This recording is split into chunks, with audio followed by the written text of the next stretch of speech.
Good morning. How is everyone out there today? As you're coming in, and I know this, if you're watching this in replay, the only people who see this part are my replay people. So hi to those of you who are watching in replay. We're going to be talking about photo styling today, and I have some great guests, and we are actually preparing for a photo walk that we're going to do next week at the Houston Arboretum, which is where Christine works. So this way, Christine works. And so we're going to be having her in here too to talk a little bit about that toward the end. And also I have Sarah Shah with me, who is going to be our main host, or our main guest today. I'm the host, whatever. And she's going to be talking about all of her tips and tricks for making your photos really cool and beautiful when you make them. So there's a lot of ways to do photos. I mean, you can make if you're a big time photographer, this may not be for you. I don't know. You may get some good ideas, but for those of you who struggle to make sure that everything looks great and amazing, this is for you. This is for how you can take photos from like ordinary to extraordinary with just a few little tweaks. And we'll talk about the tools we use too. So we're going to have a great time, right, ladies? Yeah. Yeah, we're going to have a great one. Okay, so that being said, I am going to jump right in. So Sarah, you are on mute, so I want to make sure you're off. And Christine, I'm going to put you in the green room, so you'll be watching, but here you go. And by the way, you can chat with us if you need to. Like there's a little private chat on the side. And for those of you who are here, definitely leave comments for us because I can see you from wherever you are. So please leave some comments for us. That would be great. All right. So that being said, I'm going to put Christine in the green room. And I'm going to say, Sarah, hi. Hi. So tell us a little bit about yourself, like where you're from. I know you are like, to me, you are the person who helps me dress. So you've helped me, like up my style, but you've done a ton of television. You've done a ton of like amazing things around styling in different ways. So could you talk about your background a little bit and just kind of give like, why should we listen to you, today kind of thing? So I'm an image coach. So image is how we come across to other people.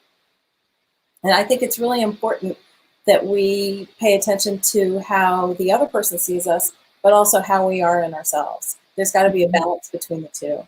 So you can't just dress for other people and completely ignore your own preferences or who you are. So I see image as really a language of expressing who you are to the world so that they get you and understand what your skills, talents, and abilities are, and how that comes through in how you dress, but it also comes through in the website or social media, in your voice, but also in the way your photographs come across and video. So we're going to talk about both photographs and video. There's a lot of people that have come through Social Media Breakfast that are experts at taking the photograph and taking the video and doing the editing. So that's not me. I'm here to talk about the image of images, how those images come across, things that you can do to reflect your own brand, your own story, and your image. Yeah, cool. So I think that's great because I don't know about you, but I have like hundreds and maybe thousands, more than hundreds, thousands of photographs and videos on my camera roll and all over the place, right? So how do we take those and turn them into something that conveys a message and gives like an understanding? So I'm really, really excited for what you have to share today. So do you want to just jump into like start talking about the things that you brought with you? Because I know you brought some slides and some ideas for us today. And I think if we just jump right in to the meat of it, I think that would be really good. And then from there, we can go from like talk about the tools and all that stuff. I have a bunch of stuff sitting around me that I'm really excited to show off. But yeah, we've got props, guys. We've got props. And so just to warn you, you're going to see some wildlife pass through since we're doing an arboretum. Oh, great. We've got dogs and cats that are probably going to come through. This is my first one. Oh, I love it. This is my first prop for the day. So this is our hashtag, guys. And I will explain to you why I wrote it forwards and backwards in a minute. But there you go. So I'm going to open this up to your beautiful dog. So actually, here, let me get it in full. Yeah. slideshow mode for you. Okay, so actually all the photographs that you're going to see come from the Arboretum's Instagram feed. Oh, coolio. So since we're talking about taking a walk in the Arboretum has this wonderful program for bird watching and also observing how many birds and taking an inventory of birds at different times of the year. So most of my photographs are going to be around that topic. So this is a visitor to the Arboretum. I can't put real people on here and share them without their permission, so I'm going for the dog. So one thing to think about is how the background can make a difference in the subject and the focal point of the photograph. So here are 3 examples.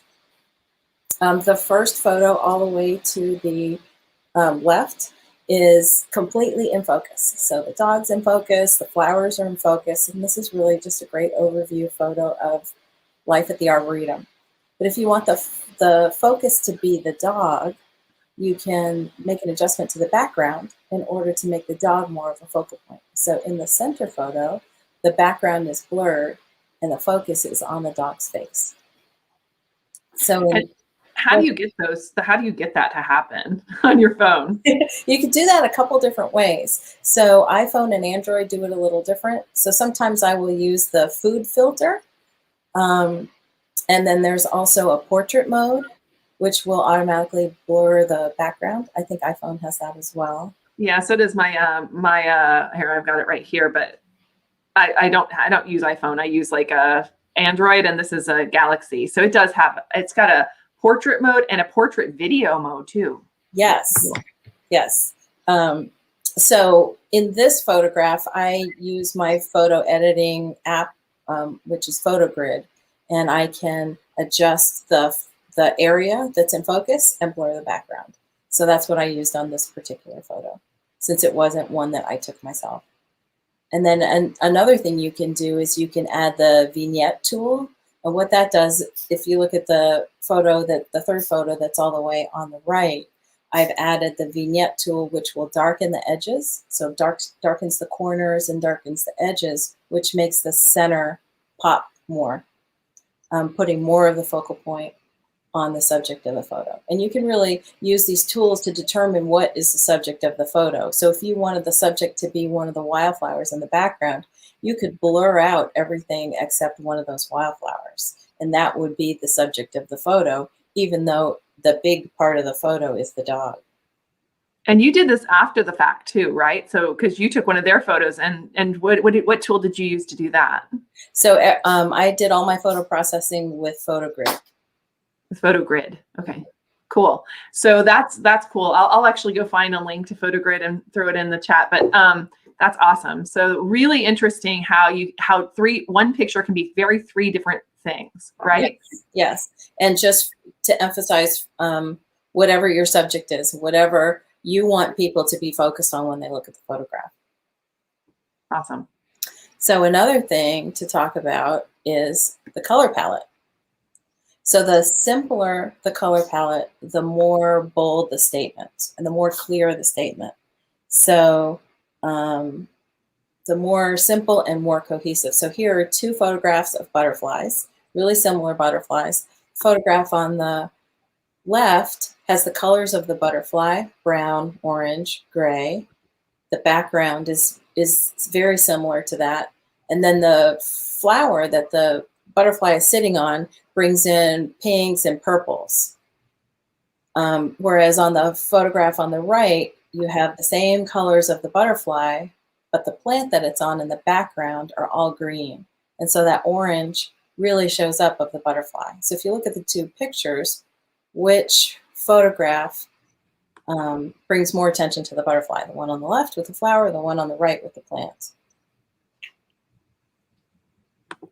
Yeah, I see that, and kind of the blurred background is on here too, which is kind of interesting as well. So that blurred background with that pop of color in the front. So how do you, like, when you're out there, like getting close to a butterfly, like, so how do you get this photo? So you really think about where that butterfly is. So are you an area that's mostly green, or are you in an area that's all wildflowers? And is the butterfly on a wildflower that complements the colors of the butterfly, or is it in contrast to it? So I'll show you another example here. This is of a woodpecker. And so the photo on the right has the colors of the woodpecker. We've got the brown of the tree, which is really similar to the gray of the woodpecker, and then this little flash of red. And then in the background are pink flowers. So that's really different from the photograph that's on the right, where you have the bird sitting on the stump, which is still similar colors to the bird, and then you've got green in the background. So the bird really pops on the photograph on the right, whereas on the left, what's your eye drawn towards? Is it drawn towards the bird or the flowers? For me, it's the flowers. Yeah, no, I definitely agree. Because it's like kind of, I mean, they're definitely blurred, but they have that color pop in them that's really cool. But here on the right, that woodpecker is like super sharp in focus. Yes, and the colors of it make it also pop against the background. So here is another example. So do you remember the color wheel back from kindergarten? Yes, I do. Oh, wow, cool. This is fun. So here it is. And contrasting colors are colors that are on opposite sides of the color wheel. So red is on the opposite side from green, orange is in the opposite side from blue. So those are contrasting colors. So if you look at the bird in the photograph, the bird is red on a green background. So these are contrasting colors. The red and the green are on opposite sides of the color wheel. So contrasting colors will make a high impact statement. So that's what you're seeing. It's a really simple color palette. It's just red and green and sort of a brownish beigeish gray. That's all that's happening there. But the bird really stands out. So other examples of a contrasting colors are the orange and blue of an Astros logo, or a red bow on a green Christmas wreath. Yeah, that's why they really stand out. And Yale Kirkland was saying, yeah, learning color theory is super helpful when editing your pictures, for sure. And he also gave a YouTube video, which unfortunately I can put it up, but guys, I don't know if you can like write this down fast enough. Yale is on Instagram watching this, so you may not all see this, but yeah, you can definitely search up some really cool things around that. And I think that that works great. And Sandra says, great tips so far. And oh, hey, Nick is here too. Hi, Nick. He says, thanks for this topic today. And Alvin, yes, defocusing is the defocus app, he says, is pretty cool. So there's I guess a defocus app that you can get.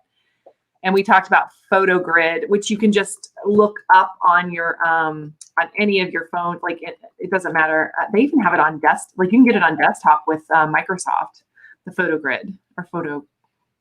Yeah. This is what I love about your community, Cami, because I'm taking notes over here too. I know it's such a great community. You guys are amazing, truly. And then the photo grid app is what we've been talking about. So there you go. That being said, let's keep moving on. So here's another example of a really simple color palette, just blue, just green, but these are analogous colors. So if we go back to the color wheel here, analogous colors are next to each other on the color wheel. So yellow, citrus, orange, blue, green, yellow, they're all next to each other.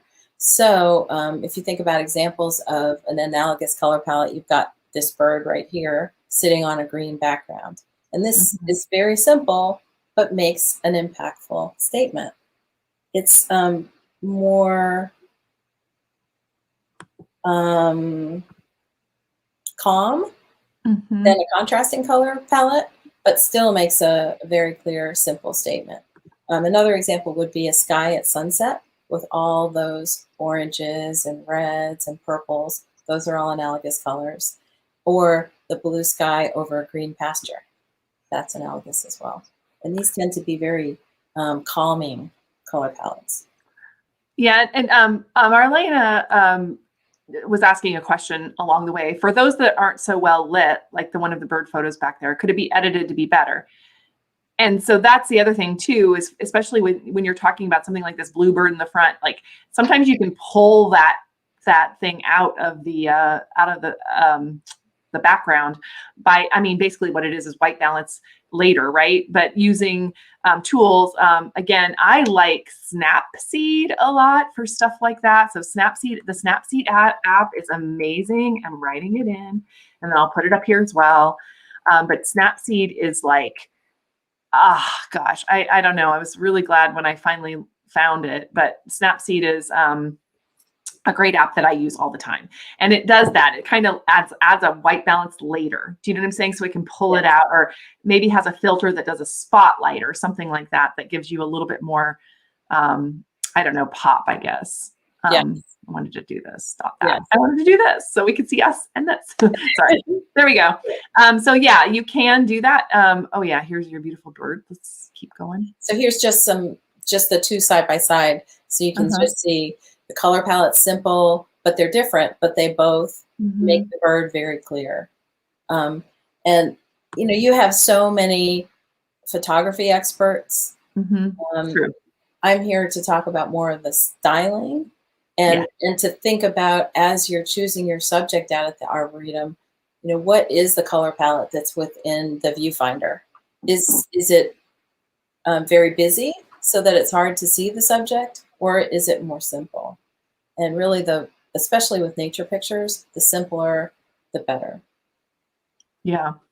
It's hard to see all of that, everything going on if it's too chaotic, right? So like all the background, all the crazy, but even that, if you went back to that one that had the flowers in the background, just blurring that out just a tiny bit, that behind that woodpecker, it gave it a completely different feeling. Like if you'd made everything sharp in this picture, then you would have you would not really know where to look, right? It would be hard to see. But like now it kind of looks like a Monet painting behind with like this woodpecker like in the foreground. It kind of gives it that beauty that it would be hard to get if everything was sharp and in full relief, right? Yeah. And so I love this. Kind of a dreamy feel to it. Yeah. And I think with, you know, some photo editing, you could make the bird itself a little brighter so that it would stand out a little bit more, because that background's very bright. So the bird's a little bit backlit. But cropping will make a big difference too, right? In all of these pictures. So if you zoom in on the subject, your background automatically gets simpler. And if you zoom in on that woodpecker there on the right, you're still going to have some pink in the background, but you're going to have more woodpecker. I do want to say something that I noticed here that I think is important too. So you see how on the woodpecker on the right, and really on the one on the left, you see their eyes. So I once was listening to a person who's amazing, like bird photographer, and they said they always would wait until the bird turned to where you had an eye in the picture. Like you have to have the eyes of the bird in the picture. So, and with wildlife in general, like having the eyes in the picture make like a huge difference in the photographs. That's really true. That's good. I'm writing that down too. Yeah, it was something I got from like a professional photographer that does wildlife. So it's a really good tip. I got one along the way somewhere. Awesome. Okay. So I'm just gonna, okay. Yep. So Little Brown Sheep says, great tips about the color palette. It's so good. And I mean, hey, I don't know, maybe we should like bring color palettes with us so that we can remember.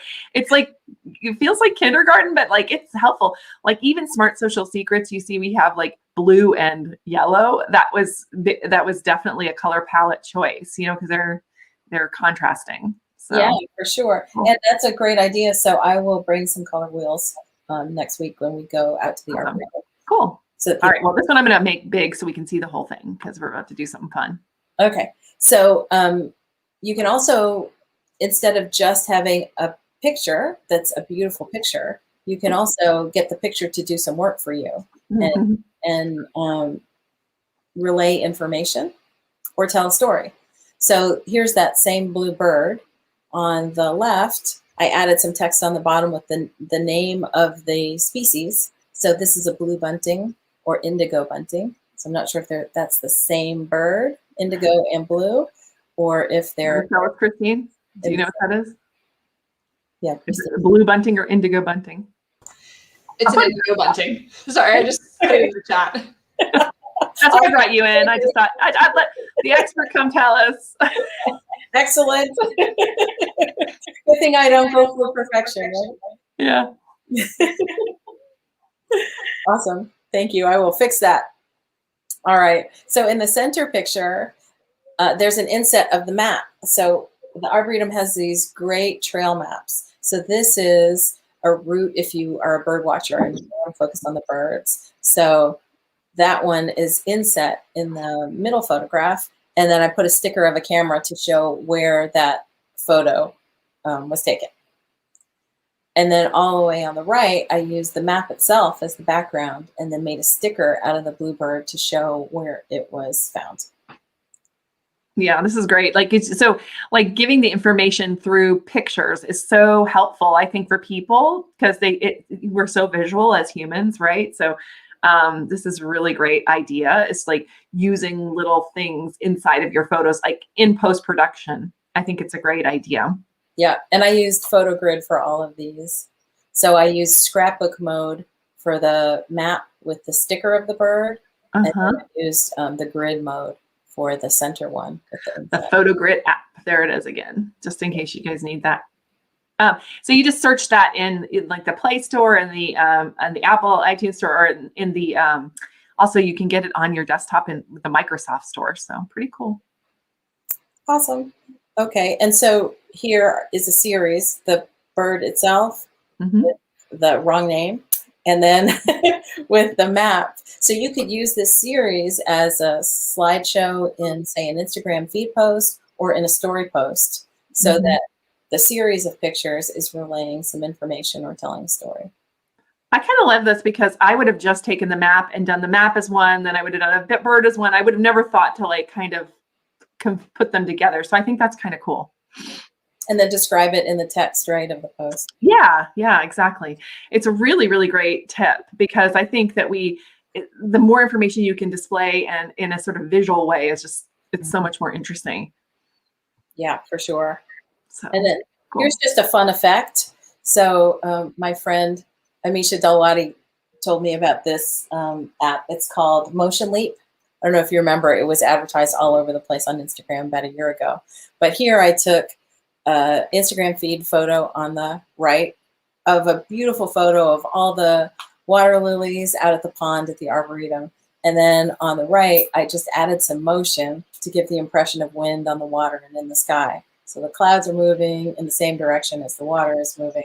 It just brings it to life a little bit. Another cool app. So I'm going to actually put that up on the Motion Leap app. But these, I actually have something like this and I can't remember. It's not an app. So this is actually better as an app. I love this. I think it's called Photo Vibrance or something like that I have. Photo Vibrance is another one kind of like this. So Motion Leap does have a fee. So it would be fun to find one that does have. But I think with this, the fees are sort of worth it to me on this one because it makes such a difference. And you can change out the skies. So I could change this to say a Milky Way sky at night or something like that. So there's lots of different ways to add those effects or augmented reality, if you will. Yeah, actually, I was looking at Photo Vibrance. It's not really Photo Vibrance isn't an app, but it's like a kind of something you can use on desktop. Similar to this, it's like $39, like lifetime fee or something. I'm putting the link for Photo Vibrance in there too, just in case somebody wants to look at that as well. But it's really cool because it's a great way to show different, what do you call it? Here, I'm pulling up Photo Vibrance right now to share. Okay, cool.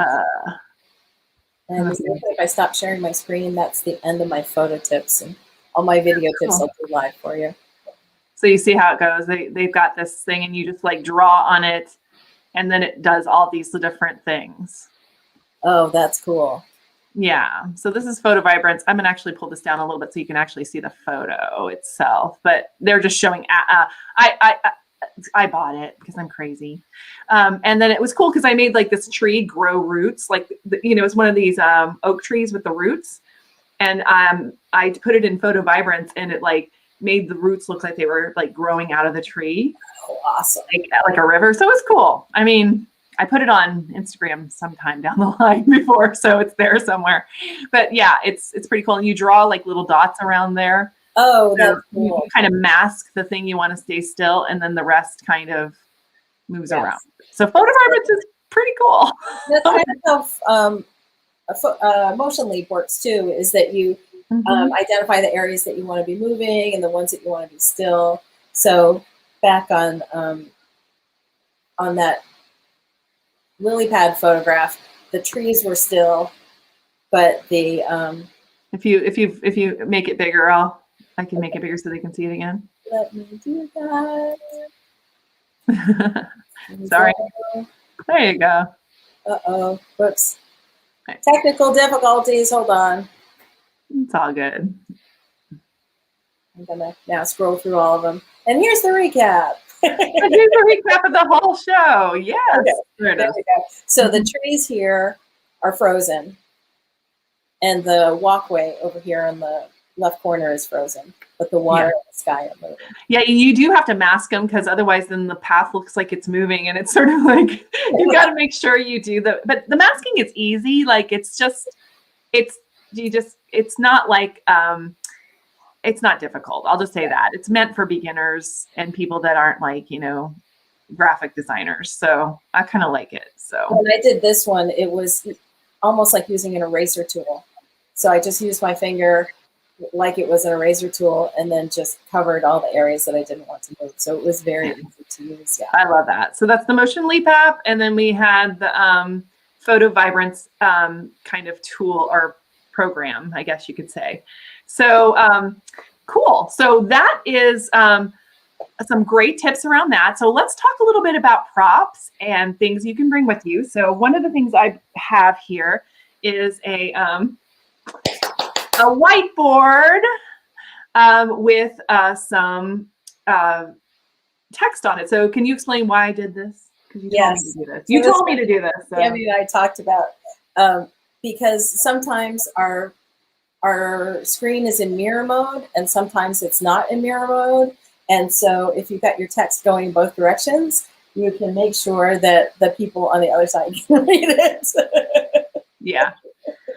So, I mean, it's some fun things. And I do like the idea of this one because, like, for example, if I'm doing a live stream or something, I can also just write down like things on here, like the 5 points or whatever. And you guys can see this. Like, I think this particular video does do it right, because this is what it is. Yes, but like in a lot of your phone apps, it will mirror text. So if you want it, some phone apps will let you go into the settings and make sure that doesn't happen. So you do need to check into that. I don't have the exact details of how to do that. I guess we would just Google that, like for your specific phone, Google like how to mirror text in photos or something like that, and it will absolutely pop up. I've changed it on my phone, so it's right. And what's been great about that is then you don't have to worry about all that kind of weird stuff where your dad is backwards or whatever. Although dad backwards is dad still, so that was a bad example, but you know what I'm trying to say. Yeah. I was just thinking Father's Day was recent. You're in the middle of a live stream, right? Because so if you're looking at yourself, it's probably going to be in mirror mode. But some people will switch back and forth to show something and then show themselves and show something. So to have your text going in both directions solves that problem. Yeah, I love it. And so the other thing that you might want to think about is what you bring with you to the site. So I always bring along like some kind of different, I have a bunch of different ones, right? Some kind of thing to hold my phone, and I like this kind of thing because it's also a wow, right. So it's also this, and so you put your phone in here, and then you can carry your phone, and it just stabilizes everything, right? So it's like a tripod without having to have the whole tripod with you, because tripods are kind of a pain to carry around. I do use this really cool stand that I bought for like, I don't know, $20 or something on on Amazon. And on top of it, I have these really great, I have this, and I can give you guys all of this information. I actually have an Amazon page. I'll put it up in a second, but these things right here are amazing because they'll fit almost any phone and they go either way, right? So they go this way or this way, and you can hook them onto these, right? So you can hook them onto these. And so I have like 2 of these, and I keep them, one for like this thing and one for my thing that I carry around. So I mostly do this, honestly, because it's compact, it's easy. I don't have to carry it around everywhere with me. The reason I like this one off of Amazon instead of a tripod is because this right down here is a small footprint. Yes. So like with a tripod comes up, the legs come from the top like this. Yes. And this. Yes. And that's a problem because, well, it's not a problem, but it just does take up a lot of space. And so, especially in a windy place, but it takes up a lot of room and it's hard to cart around with you. Especially if we're not professional photographers, right? We're taking the photo to do something else with it, not to just take the photo. And what else do I have here? Oh, another little fun thing I have here is my photo ball. So like if you have one of these can be really cool for, it turns everything upside down, but in a landscape, you can put it out in a landscape. Often you see them at the beach or something, they'll put it in the sand on the beach, and then they'll take a picture through it. And everything's upside down inside of it, just like it would be for a video. And so you can make this really beautiful sort of photo. Oh, so I'm going to try to get it to the right spot here with this. See how I'm upside down in it? Yes, that's cool. It's called a photo ball. Well, you could probably find it that way. That's not what it's called. I bought it off of Amazon. Okay. So I'll put my Amazon page up here in just a second after we go. I want to bring in Christine though, to start talking a little bit about next week, but those are the kind of things. Before I do, Alvin says, this is cool since I take a lot of event photos with my iPhone. It adds a new dimension to my business. It does. Elizabeth says, great ideas. Chandelier says, Sarah's so knowledgeable, enjoying all the information. She is. I forgot to bring up this thing. Sorry, one more little tool I had here sitting on the side. So this thing is kind of new to me. I just bought it. It's called a Shutter Grip 2. And I got it off of, it was a Kickstarter. So it may be a little bit before it gets into all the stores. But what's cool about it is, and I think you can find them, it's actually a little selfie stick, but very small. And what's cool is it hooks up to your phone to do your shutter for your phone, for your camera. So what I found is have to reach. Well, and this is not very long, so like it's not a really great selfie stick. I'm going to be honest for that reason. But I have used it also even in my studio to just start the video without having to. So well, if I'm in the shot, do you know what I'm saying? Yes. So even if I put it on like my tripod over here, I would stand over here with this in my hand and just start the video. Awesome. So it's just, I think it's very cool. And plus you can use it in the park too, or, you know, as you're walking around the Arboretum or whatever to get lots of great pictures. So this is another way to go, something like this. Hey, and there's a couple of options like that on Amazon that you can find. So, do we have some time for some video tips, or are we tight on time? We can do just a couple of video tips. Yeah. Okay.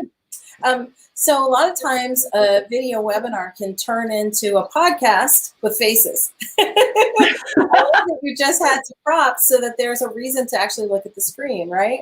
Right. Otherwise, sometimes it's just the voice that people are listening to. So if we can bring some visual elements, it gives people a reason to actually watch. So I'm going to make this big for you so people can see what you're holding up. Okay, so here's just some really easy things. You know, like the bad dogs of Instagram will have words around their neck. Well, if you have tips, you can just hold them up, print them out on paper, and then just hold them up. And it just, people can take a screenshot of it and keep that information for themselves. And here I just made the text both ways, just in case. Mm-hmm. And then the paddles, that you showed earlier. I love these. And you can draw little pictures on them if you want. Here's my dog coming through. Or here's that Motion Leap app. You can just tape something pre-printed right on it, but it just makes it easy to hold it up. You can show pre-printed cards. So here's the checklist for the bird inventory at the Arboretum. So also props are something that make a really big difference. So I've got some props for you here. I'm going to slide them in. So the tricky thing about props is, this is very home studio here. Okay. So you can see it. So a lot of times what we want to do is our natural inclination is to pick something up and wave it at the screen, right? Right. It's really hard for the viewer to see that. So here's my dog coming through. So here's some things to bring out to the Arboretum. So a really easy way to use props is to have them stable, and these are all glued down. So if the dog knocks into it, it's not going to go flying. But like some bug spray. So to have the props be still and just point to them. Bring some sturdy shoes, some sunglasses, and if you don't want to use your finger, you can always just use something else, a pencil, to bring some binoculars, some water. And we talked about color palette earlier. So here I'm using a contrasting color palette of orange and blue. Nice. And bringing that in with everything. So everything is a cohesive picture. So that's the main thing. And then look at all those shoes. Yeah, and I actually like to, I have a big hat that's like a brimmed hat. Sometimes I like that because I can put my camera underneath the brim of the hat, and it shades the camera just enough to keep the glare off, as long as you be careful. Oh, look at you. There you go. So see, you're doing exactly what I do. Exactly. I totally. You don't have to be beautiful if you're the photographer. You don't have to be the one that's like looking the amazing or whatever. Yeah, demonstrating can like be a great thing, right? The thing I love about this one is it has a wire brim, so it will keep its shape no matter what. If I'm in the shade, if I'm in the sun. So yeah. So just a few ways to bring some visual interest to the video. So yeah, thanks for letting me share that. No worries. And I'm actually putting my link, some ideas for props from Amazon. I also added a few things just now as we were talking. So you guys can go to my Amazon. People are always asking me how I do live streaming. So I've been live streaming social media breakfast for like a long time. So another thing is audio. So audio becomes really important. And even like if you take like a earbuds and make sure that you're talking through your earbud microphone, that's something that you can do to get just slightly better audio. I do have a link in that Amazon thing to a thing that is got a long cord, like a really, really long cord and a lavalier mic that's pretty good that I like. So if you're going to be doing any sort of narration over your audio outdoors, especially because of wind, highly recommend you have something like that. Great. There are some newer ones coming up that are cordless, but honestly, they're expensive. And right now, if you can just deal with the long cord, that goes really well. You can actually put it down through your shirt and have it in your pocket. And then when you're ready to go, because this one has a really long cord, it's okay. You can kind of manage it. So that's just something else is audio, right? When you're talking about video, audio becomes really important. Yeah. People complain if you don't have great audio. It's just, yeah. I mean, people don't want to listen to the wind blowing. It's right. They want to actually be able to hear what you're saying. Yeah, exactly. So that would be the other thing I'd say about video. And since I do a ton of it, you can live stream as you're walking along, but it helps. Oh yeah, Ashley says here. Let's see what other people say. My community is so smart. So we're going to be pulling up your. Ashley says yes, I use a lav mic attached to my phone for all my video voiceovers. It's great. Yeah, it works just a charm, and it's not expensive to buy a lav mic. It's actually not. I'd love to know what kind you use. Yeah, it's in my. If you guys go to my Amazon list, I think it's in there. I think I put it in there. If not, then I definitely will. So just refresh it a little bit later, and I'll make sure that I have it in there. but I have that lav mic, and there was this YouTube mic I used for a while too that was fine as well. It just didn't have as long of a cord. So it just depends on how long of a cord you want. And they're cheap. Like that one, the YouTube one that I used was like $20. I mean, it wasn't like super, super expensive. So I'm also trying to find the best cordless mic out there, and eventually I will let you know. I have not found one I really love yet. I'm using one called a smart mic, which has a receiver here and a receiver on the phone. And so far it's been mixed results. So I right now I really just still like the cord. Have you ever tried earbuds or anything like that? Yes, and you can do that. You can use your earbuds. It just make sure they're good. Like, so if you have like AirPods or something, I know that Madeline uses those and it works pretty well. Okay. So you could do that too. Yeah. So, and I do have these new ones, and I haven't tried it too much, but they're good. They're called Raycons. Using your tip. Ah. And I love Raycons because they just kind of fit like that in my ear. Yeah. So they're a lot less uncomfortable, and they're a little bit cheaper than, say, the other ones from the iPhone stuff. So the other thing about Raycons is they just came out with these new ones that are kind of looking like the iPhones ones, and they have 6 audio receivers on them. I'm seriously thinking about buying them because that would be amazing, because I think that would actually work amazing. So if you have like they've actually built in the mic. I've never seen somebody talk about the microphones in their actual earphones. So I'm looking in the Raycon group. Okay. I'm writing that down. Raycon, Raycon. Hey Mike. Hey Mike. Yeah. Hey Mike. So Hey Mike was one. Yeah. Okay. Ashley says, okay, I'm going to keep going. It was $10 lav mic off Amazon. Yeah, exactly. So it's guys, I mean, we don't have to spend a ton of money. You just have to just take that little extra step that makes things a lot more crisp, a lot more interesting. I don't know if he's still here, but way back when, I remember when I was doing live streaming from, remember when we were in person? Oh my gosh. And I was doing live streaming from from Canopy, when we used to have Canopy. When I first started, I used a snowball, and I had a sound system, which was, I've got a little Passport sound system. And then I would just take the snowball and put it next to the speaker to get the sound. That's such a great idea. And eventually, I have like wireless microphone. I have all the stuff, but back then I didn't have the money. I didn't have that yet, or not the money, but I just didn't want to spend the money on that yet. And so I just used that. So anyway, that being said, we are getting to the end. So if you guys have any questions, put them in, but I want to bring in Christine because, oh my gosh, she's been so peacefully waiting in the green room this whole time. Hi, girl. Hello. What do you think? This is great. These are all really good tips, and I definitely second the lavalier mic. We did a few videos early in the pandemic without one, and it just did not go well. No, it's a simple thing. It's small, but it like works. I mean, it's just wind, especially if you're outdoors. I mean, the wind and any sort of background noise, it's just gonna kill you.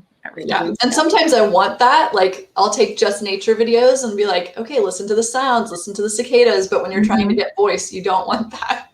No, and Ashley was saying, her house gets echoey, so in recording, so even in your house, there is kind of a cool tool that I will tell you about called Krisp, KRISP, Krisp app, and it is free. I mean, if you want to have hours and hours and hours a month, you can pay for it. It's not that much, even if you pay for it. And what it does is it dampens the sound behind you in your house. So it's for your computer. Okay. So that's not for like what we're talking about today. But if you have issues with this in your house, like children that are singing at the top of their lungs, not like this happens in my house at all, ever. But yeah, Krisp works really well. Or people like mowing their lawn outside your window. Dogs barking. So Krisp will take that out. And even if you have a really good microphone, you can actually run your microphone through Krisp. So you can choose your microphone as the source for Krisp. I love it. changed my life in pandemic, right? So it was awesome. When I suddenly had five of us in the house, when I used to have this house to myself to run my business. So cool. So tell us a little bit. So next week, we are going to take all these things we're learning today and we're going to put them in practice. We're going to have our first live event for Social Media Breakfast next week. And thank you, Christine, for hosting us. Yeah. So we're going to do a photo walk at the Houston Arboretum. And we're going to take everything we learned today and we're going to have a photo contest. Yes. Super excited about it. And I'm glad you used all of the bird and the butterfly photos. Those are perfect for right now. We have so many butterflies out here. I was actually out taking some videos yesterday morning and they're just everywhere and it's beautiful. Oh, that's amazing. And I'm going to actually put in the comments the link to the Facebook event page for this. This is the photo walk details, I'll say. And if you guys want to come, it's free to you, except for the $5 of parking, which we can't do anything about. It's Houston, so I don't know. So if it makes you feel better, the parking money does come back to the Arboretum directly. So it does support us. Oh, that is good. Yes. That is good. Yeah, no, that's awesome. And I will also put it up in the live stream here as a link. So those of you who can't see it in the comments, because I think if you're on Twitter, you can't, and other places. So I'll put it here. So could you tell us a little bit about what's we're going to see, what we're going to do while I do that? Absolutely, yeah. So if you haven't been to the Houston Arboretum and Nature Center, we're a 155-acre nonprofit nature sanctuary, and we're just on the western side of Memorial Park, right near the Galleria. So right in the middle of Houston, we have 5 miles of trails, and we're going to get to explore some of that on next Friday. Yes, great visual with the trail map. Look at you. And they're all really easy hiking trails for the most part. Some are decomposed granite, some are mulch, so it's easy walking, which is nice. But we have a nice variety of different habitats. So we have some wetland habitats, some forest, we have a ravine, we have some prairie and savanna. Yep, again with the great visuals. So there's a lot of different things to see. We've got some good wildflowers blooming out here, as well as just a ton of different really great plants in addition to the wildflowers. And then we have a lot of great wildlife out here. The birds and butterflies are definitely going gangbusters right now. Lots of pollinators around all of those wildflowers. And actually, funny that you should bring that up. I haven't said anything publicly yet, but we have seen coyotes here recently. We usually only see their droppings. And so we know that they exist here, but we don't usually see them. But we've had some daytime coyote visits. And so we may very well see them when we're out there. And I can give some tips on, coyote safety, but I'm going to be posting about that either today or tomorrow about that. Yes. But we have coyotes in my neighborhood several days in a row. So very cool. They do exist. Houston is wild. And we're just one of the places where you can find that wild. Oh, that'd be a great t-shirt, wouldn't it? Houston is wild. Yes. Houston is, that is a cute idea. See? We're going to start a little shop. We're opening up an Etsy shop, guys. We can sell them at the Arboretum Nature Shop. We have a nature shop here. Yeah, that'd be awesome. Wild Houston. Houston is wild, something like that. Awesome. So the other thing I was going to say is that we will have coffee, which is awesome. And I'm really excited about that part of it. And we will have prizes. So we're going to have a photo walk. And we're going to have some hashtags that people can use, and we'll give them to you at that time. They're actually on the, if you go to this ad event thing here, adevent.com/event, GW6914726. I know, terrible. These are the, she's got them here, HA snaps. Yep. And so we're going to have these, and then we're going to pick from them the best photos. So we're going to do 4, and we have different categories that we're going to put together, like close-ups, wildlife, that kind of stuff. So, and then what will they get, Christine, if they win? So they will get a free individual membership to the Arboretum. And so that comes with free parking, discounts on all of our classes and events, as well as discounts in our nature shop and discounts on our plant sales, which we have twice a year. So if you want to put more native plants in your garden, it's a good way to do it too. That's amazing. And also I just have, and I'm trying to pull it up fast because I want to make sure I say it. I just got some word that we're also going to get some gift cards that we're going to be able to give out from local eateries. So I'm excited about that too. So that's just kind of new kind of thing. And so we'll probably have some honorable mentions and stuff like that for other kinds of photos or videos that we couldn't quite give the prize to, but we wanted to like do. So definitely go and check out the event if you're in Houston. If you're not in Houston, I'm sorry. But definitely take the tips that we've pulled together today and use them in your photos and to make those photos great. One other thing I might recommend while we're at it is that you have all of these photos. Where do you keep them? I've had a lot of people ask me this question, the photos and videos and so on, where should you keep them? And right now, I think the bang for your buck is really on using Google Photos. So let me just, if you have a Google account, all you have to do is go to photos.google.com. And you can also hook up that to your phone, even your iPhone.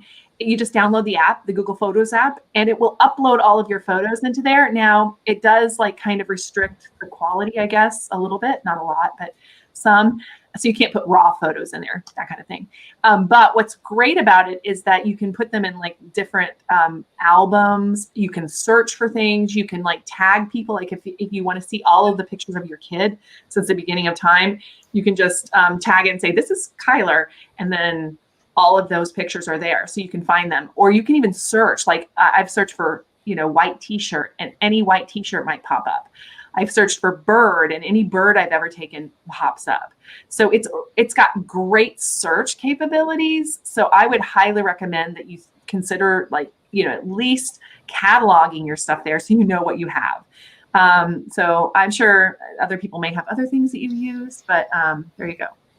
Thursday is free parking. Yes, yeah, it is. But we're going on a Friday because we meet on the second Friday of every month. So I wish that we could change that, but that's been a longstanding tradition for 11 years. So probably can't change it. But you can come out for inspiration beforehand if you want. Yes. And if you win the prize, then you can go on Thursdays. It'd be awesome. All right. So is there any other questions, thoughts, anything else I need to? I was just going to also mention that if people want inspiration as well before they come out, we post a lot of great photos on our Instagram. So if you want to follow us over there at Houston Arboretum, there are just lots of great landscape and wildlife photos to just sort of let you know what's around and what you might be seeing. No, that's a really great idea. Like definitely scouting out what you're going to do beforehand will help you. Especially if you're going there to win the contest. It's probably a good idea. If you're just walking around and you want to enjoy it, that's fine too. We're going to basically start could you tell them where we're starting? It's at the front gate. Yes, so we're going to be starting at the Nature Center building, which the easiest way to get there, we do have 2 entrances now if you haven't been ever, if you haven't been recently. And the easiest entrance is our 610 entrance right off of the 610 feeder going north before you hit Woodway. So I can give you map directions and everything to send people to, but that's the easiest way. Park in that parking loop, go to the Nature Center building, and we'll direct you around to the side of the building by the courtyard, which is where we'll be meeting. Cool. And then we will have coffee.